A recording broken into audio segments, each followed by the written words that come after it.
O culto à Santa Morte se espalhou pela América Latina, chegando até países como Japão, Austrália, Filipinas e Estados Unidos. Há muitas perguntas que as pessoas fazem sobre este culto, e poucas são as respostas. Quem é a Santa Morte? De onde vem? É uma entidade boa ou má? Neste vídeo vamos conhecer a história deste culto, desde as suas origens até os dias de hoje. A primeira coisa que precisamos saber é que o culto à Santa Morte não é católico e é satânico. Ela não tem nada de santa.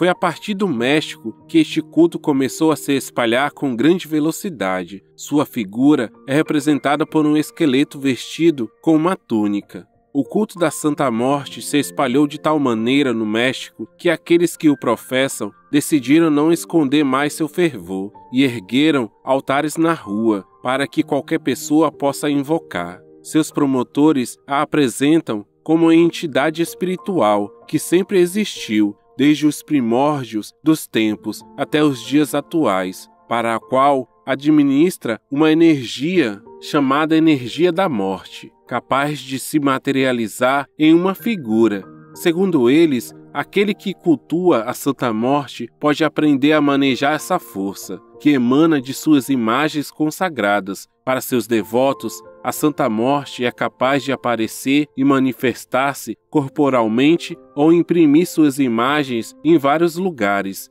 em livros e revistas em que o culto é promovido. As imagens da morte representam as obras do demônio. Portanto, quem adora a morte, adora o demônio e suas obras. Esta falsa devoção ganhou força por ser considerada protetora dos traficantes e todos os que infringem a lei.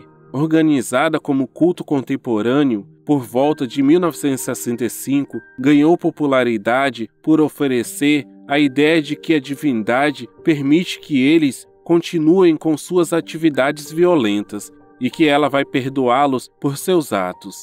Como personificação da morte, representa para os seus seguidores proteção, justiça e uma passagem segura desta vida para a próxima. Esta falsa devoção é protegida, favorecida e promovida por um grupo não católico que se autodenomina Igreja Católica Tradicional, MEX-EUA, Missionários do Sagrado Coração e São Filipe de Jesus. É um grupo tradicionalista que se opõe às reformas do Concílio Vaticano II e à autoridade do Papa. Este grupo não está em comunhão com a Igreja Católica ou com a Santa Sé, como se pode deduzir do nome que leva. Tampouco são uma congregação religiosa católica, como o nome Missionários do Sagrado Coração e São Filipe de Jesus parece sugerir. Seus ministros de culto não são padres católicos e o arcebispo David Romo, líder do grupo, não é reconhecido pelo Papa.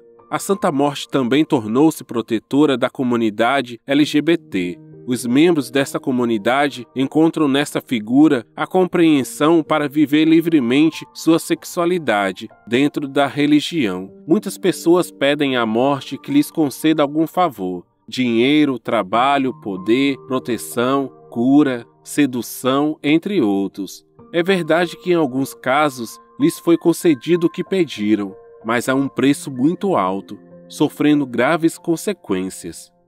O Vaticano condenou o culto da Santa Morte, considerando-o uma blasfêmia.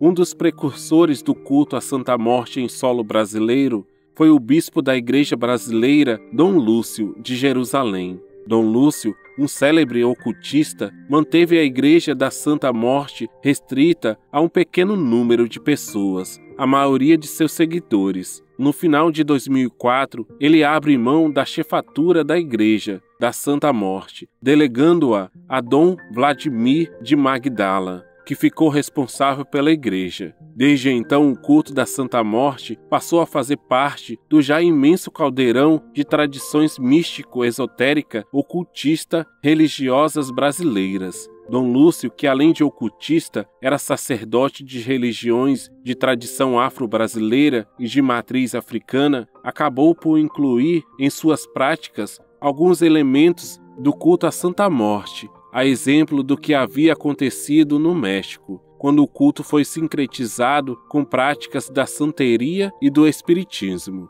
Dom Vladimir, outro ocultista que ganha vida ministrando cursos ocultistas, passou a oferecer também a iniciação à Igreja da Santa Morte aos interessados, que em sua maioria são adeptos da Umbanda, fazendo com que o culto à Santa Morte crescesse ainda mais. Na crença popular, a Santa Morte é vista como aquela que aceita a todos. Ao contrário do que é ensinado na Igreja, a Santa Morte abençoa práticas como o aborto, o casamento homossexual e, claro, atende a pedidos para matar os inimigos dos seus fiéis. No México, há uma infestação de demônios, porque se abriu as portas para este tipo de crença. Existem muitas versões para as origens do culto à Santa Morte. A mais aceita dentre todas elas, inclusive por seus promotores, é que houve uma transformação do culto azteca Mictlantecutli, o deus da morte e senhor do reino dos mortos, que se assemelharia à divindade maia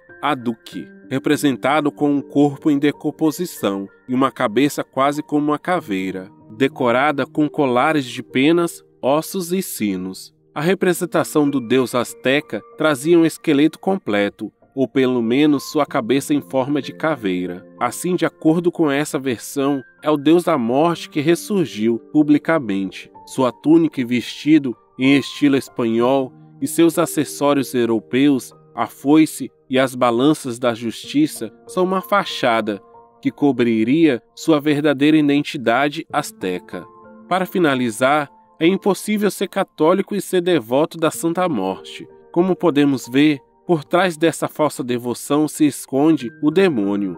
Sem contar que quem rende e estende o culto à Santa Morte, fazendo um altar, colocando flores, alimentos ou levando no peito, costuma ser ameaçado de que, se não cumprirem, ou caso se arrependam de adorar a Santa Morte, então esta se vingará deles. É o maligno quem finalmente começa a atormentar com muitos sofrimentos. Satanás tem usado de muitas formas para levar as almas à perdição, e essa falsa devoção é uma delas.